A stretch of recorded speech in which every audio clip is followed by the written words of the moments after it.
زۆر سپاس دکتۆر جان بۆ بابەتە بەسوودا هیوادارم ئەم خانەیە بێتەوە خانەیەک بۆ زیندوکردنەوەی مێژووی نەتەوەکەمان بۆ زیندوکردنەوەی گیانی کوردایەتی. ئێستا کاتێوەی هەمومان بەیەکەوە هەندێک بە دیقەتەوە بەدڵ سەیری وێنانە بکەن. ئەو وێنانە ئەرشیفی هونەرمەندێکە کە منێکێکم لێرە لە شاگردەکانی و مامۆستا خۆشەویستە بە ئەواتەوە من ڕۆژە لە ڕۆژان توانم لە ئاستی گەورەی مامۆستا نامدارە کە نەوەیەکی پێگەین لێرە بۆ خزمەتی نەتەوەکەیان، نەوەیەک کە توانیانە خزمەت بە مۆسیقا یعنی ژێرخانێکی هونەری گەورەش سەردەستی و مامۆستا نامدارە خۆشەویستەیە کە کاتی خۆی لە مناڵانی قوتابخانەی بێخودی سەرەتایی حەزەکەم مامۆستا نامدار خۆی ئەگەر کورتەیەک باسی ئەو هەر لە شوێنی خۆشەوە بێ ئەسایی و ئەگەر دوش فەرمێ گەورەمان کە بێتە ئێرە وی باسی مێژووی وێنانەتان بۆ بکاو ئەو چالاکیە نەتەوایەتی کە کاتی خۆی ئەو بەڕاستی تۆمارکردنی و سرودانە خۆی زۆر گەورەیە. چاپڵەیەکی زۆر قایم بۆ مامۆستا نامدار خەرەداکەن.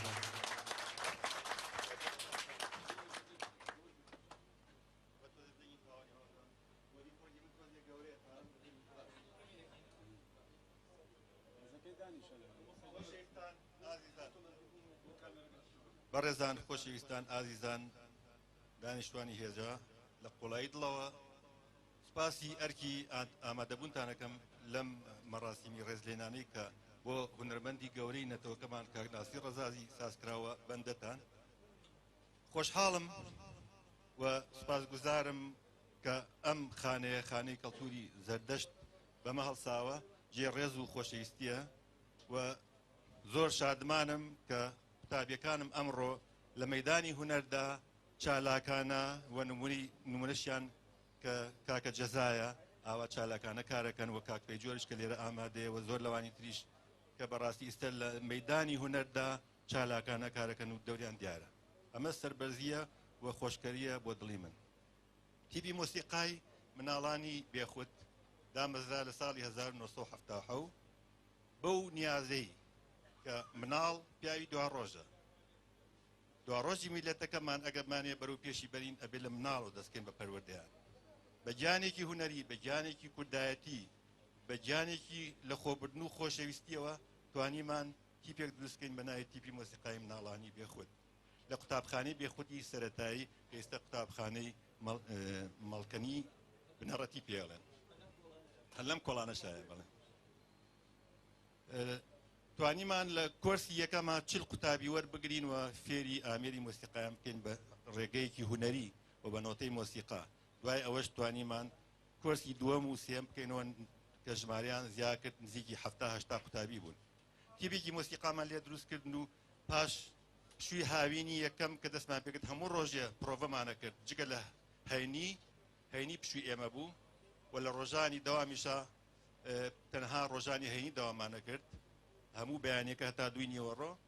توانیمان بە ماوەیەکی زۆر کورتدا بەشداری بکەین لە چالاکی ڕۆژی مۆسیقای جیهانی لە هۆڵی چالاکی قوتابخانەکان و بۆ یەکەم جار بوو لە مێژووی بە شانازیەوە لە مێژووی هونەری مۆسیقای سلێمانیە و توانم بڵێم کوردستانی باشووریشە کە تیپێک دابەزێ لە 40 ژەنیار پێکهاتە بێ کە 20یان کەمان بێ و ماوەی 4-5 مانگیش بێ دەستیان کردی بە پرۆڤە و فێربوونی مۆسیقا. توانیان زۆر بە سەرکەوتوی چەند پرۆگرامی پێشکەشکەن ئەمە زۆر هانیین و بەردەوام بووین تا بە ماوەیەکی کورت توانیمان چەنەها چالاکی پێشکەش بکەین لە ناو شاری سلێمانیا و لە میهرەجانەکانە بەشداری بکەین لە میهرەجانی زانکۆی سلێمانیا و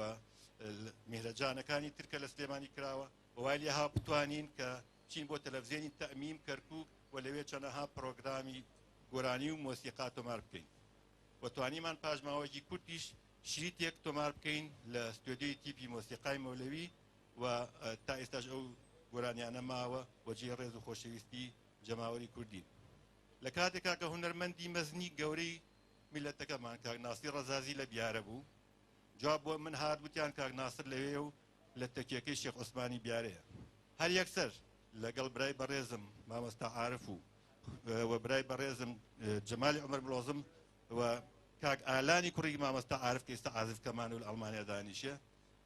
یەکسەر سواری سیارە بووین و چوین بۆ لای کاک ناسر. ئەم نێکماندی ناوی ناسر بوو وتمان ئێمانەیە کاک ناسر لەگەڵ خۆمانە بەرین وتی ئانا ناسر مەسئول عن ناسر وتی بۆتانیە بە هیچ جۆرێ لەم تەکێ دووری خەنەوە ئەوە ئەمرە و پێمان کراوە ئێمەش گەڕاینەوە بۆ سلێمانی و مامۆستا عومەر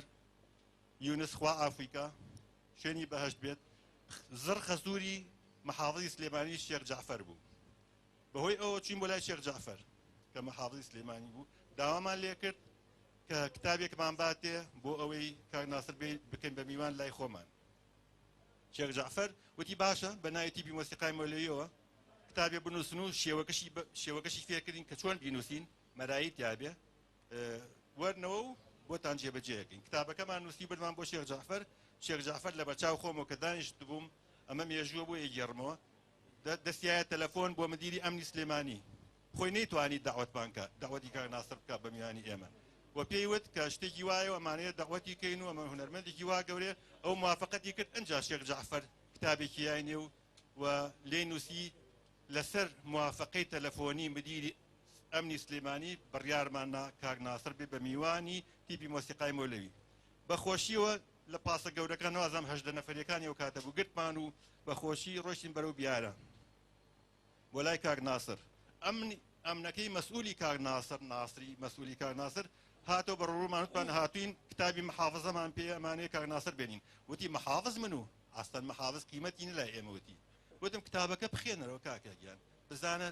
مدیری ئەمنیش موافقەی کردو کە کردیەوە مدیری ئەمن موافقەی کردو لە کتابەکە یەکسەر ڕازی بوو کاک ناسرمان هێنایەوە بەرەو سلێمانی یەکەم کڕەت کە دابەزی لەبەر ماڵی ئێمە دابەزی لە کۆڵانی توی مەلیک لای ماڵی تەڵاخانەوە سەر و ماڵی خەتیبی ئەوسا کە کاک ناسر یەکەم هەنگاو خستی سەر خاکی سلێمانی یەکسەر دانەیە و ئەرزەکەی ماچ کرد ئەمە شتێکە کە قەت لە یاد ناچێت نازەم خۆی بیری ما بیاننا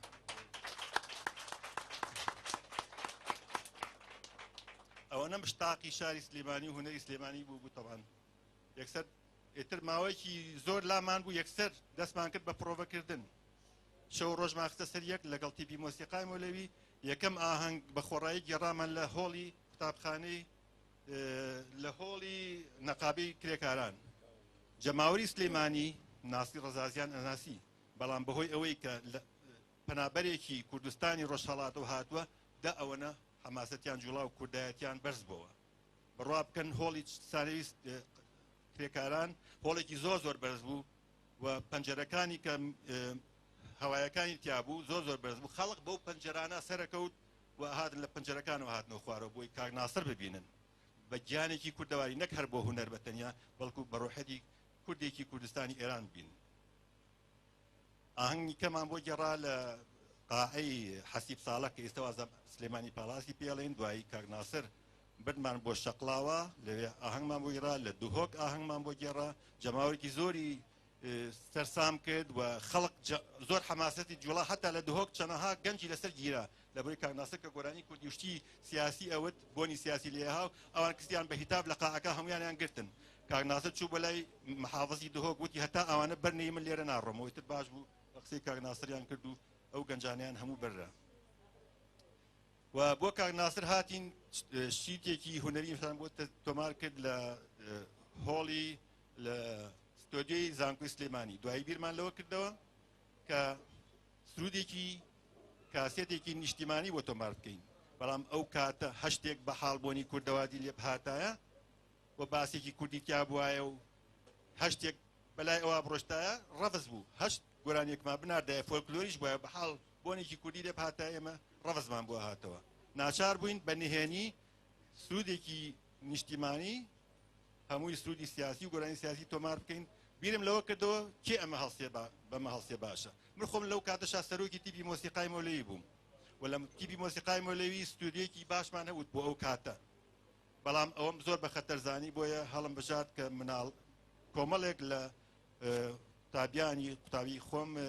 تیپی مۆسیقای مناڵانی بێ خۆم هەڵبژات و هاتین لە چلێ هاوینە ژوورێ لە ژوورەکانی دەرەوەی قوتابخانەکە کە لەسەر ساحەکە بوو بە بەتانی گرتمان و هاتین تەجیرێکی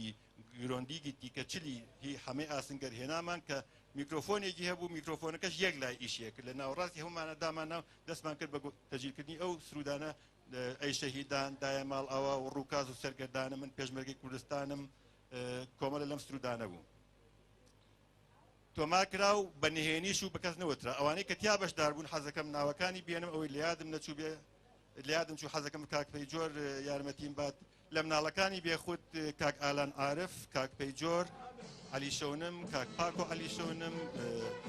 بەیاد حەمۆمین نیاز نووری لەوانی تر ئۆکۆردێن کارزان قەرەداخی لاوک لەتیف جەباری حاجی مەحموود کەم دارای عەبدوڵڵا شەریف لەگەڵ سۆرانی حەمە شەریف کێکم لە چووە دانا ئیقا شێرکۆی ئیقا نەبەست تاهیری ئۆکۆردێن کە کیبۆردیشی لێیە و لە گەورەکان پێویستم بە کۆرس بوو هاتم چەند دووسێ کەسم لە گەورەکان هەڵبژار بووی بن بە کۆرس لەوانە محمود حەمەسەعی گۆرانیبێژی مۆسیقای مۆلوی جەمال ئیبراهیم حەسەن گۆرانیبێژی مۆسیقای مۆلوی سالاری برام کە دەورێکی زۆر گەوری تیابینی لە کۆرسا و لە نووسینەوەی ئەو گوتانەی کە لە پێشیەکی سنوودەکا هەیە و لە پێشی شەهیدانە هەیە هەمووی سالاری برام نووسیەوە لە ماڵی خۆمان ئەوانمان تەجی کرد لەگەڵ مەقامەکانە هەمەی ئاسنگە دەورێکی زۆر باڵای تیابینی مامۆستا عارف وەکو حرەسێک بە دیارمانەوە بوو مامۆستا جەمال عومەر ملۆزم مامۆستا ئەنوەر عومەر یونس ئەمانە وەکو حرەسێک بە چوادۆری مەکتەبەکە ئاگاداریانیان ئێعازیان یانە بە نهێنی تۆمارمان کرد و کاتێ بڵاومان کردەوە کە کاک ناسر گەڕایە بۆ کوردستانی ڕۆژهەڵات و بۆ شێوە بڵاومان کردەوە کە ئەم سرودانە لە کوردستانی ڕۆژهەڵات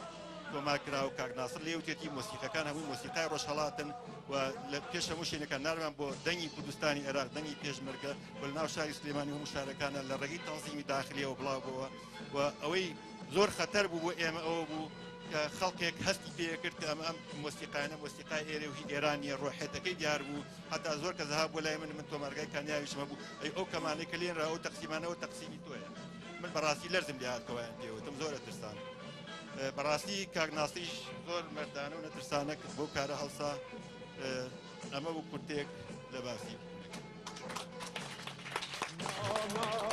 دوای ئەوەی گوێبیستی ئەو سەرۆریانە بوون کەم سرودانەیە شایانی ئەوە ئێستا کە ئێمە لای خۆمانەوە خەڵاتی ڕێزێنان پێشکەش کاک سەڵاجە مەڕۆ ئیشمان پێێتە مامۆستا نامدارجان کە فەرمیتەوە دوای ئەوەی گوێبیستی ئەو سەرۆریانەی مامۆستا نامدار بووین تەمان ئەو سرودانە من ناوم ناوە ئەو سرودانی کە هەوێنی ڕاپەڕین بوون هەوێنی شۆڕشەکان بوون ئەوە خەڵوز بوون بۆ شۆڕش کە ئەو شۆڕشە بەردەوامی پێیرا بەو سرودە شۆڕژێرانە داوا لە کاک هونەرمەندی دێرینی شارەکەمان کاک سەڵامەتجی چەپڵێ بە کاک سەڵاحەکەین چەپڵێکی بێت کە ئەو خەڵاتەی ڕێزەنانی کە ئێمە ئامادەمان کردووە کە وەکو خوێندکارەکانی ئەتوانم بڵێم هەمومان قەرزاری مامۆستا نامداری وەکو هونەرمەندانی مۆسیقی ئەم شارە داوا لە کاک سەڵاحەکەی خەڵاتەکەی پێشکەش بکات